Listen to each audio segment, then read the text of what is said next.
तर यावर आपली नजर असेल तुर्तास वळ्यात पुढच्या बातमीकडे। काही दिवसांपूर्वी मुंबई महापालिका आणि महाराष्ट्र प्रदूषण नियंत्रण मंडळाने केलेल्या कडक कारवाईमुळे मुंबईच्या हवा गुणवत्तेमध्ये सुधारणा झाली आहे। मुंबईमधील हवेचा निर्देशांक शनिवारी समाधानकारक श्रेणीमध्ये नोंदवला गेला। समीर ॲपनुसार शनिवारी मुंबईच्या हवेचा निर्देशांक 71 वर पोहोचलेला होता। गेल्या 2 महिन्यांपासून मुंबईच्या हवेच्या गुणवत्तेमध्ये सुधारणा झाल्याचं पाहायला मिळतंय। तर या सगळ्या संदर्भात अधिक माहिती दिली आहे आमचे प्रतिनिधी देवेंद्र कोल्हटकर यांनी। आपण पाहूयात।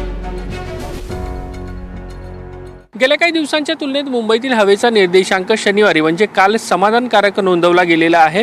आपण बघतोय की समीर ॲपनुसार शनिवारी मुंबईतील हवेचा निर्देशांक 71 वर पोहोचला होता। काही दिवसांपूर्वी मुंबई महानगरपालिका आणि महाराष्ट्र प्रदूषण नियंत्रण मंडळाने केलेल्या कडक कारवाईमुळे मुंबईच्या हवा गुणवत्तेत सुधारणा होत आहे।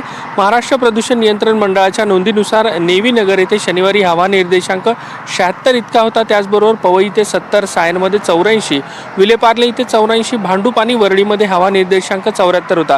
दरम्यान मागील अनेक दिवसापासून मुंबईतील हवा निर्देशांक 78 ते 100च्या दरम्यान आहे। शुक्रवारी मुंबईची हवा काहीशी खालावली होती, त्यानंतर शनिवारी त्यामध्ये सुधारणा झाली होती। केंद्रीय प्रदूषण नियंत्रण मंडळाच्या निकषानुसार हवा गुणवत्ता निर्देशांक 0 ते 50 दरम्यान चांगला, तर 51 ते 100 दरम्यान समाधानकारक, 101 ते 200च्या दरम्यान मध्यम, 201 ते 300च्या दरम्यान वाईट, 301 आणि 400च्या दरम्यान अत्यंत वाईट आणि 400 पेक्षा जास्त म्हणजे हवेची गुणवत्ता अतिशय धोकादायक समजली जाते। दरम्यान नोव्हेंबर ते डिसेंबर या कालावधीत मुंबईतील हवेचा दर्जा वाईट श्रेणीत पोहोचला होता। या पार्श्वभूमीवर मुंबई महापालिका प्रशासनाने कठोर पावलं उचलण्यास सुरुवात केली होती।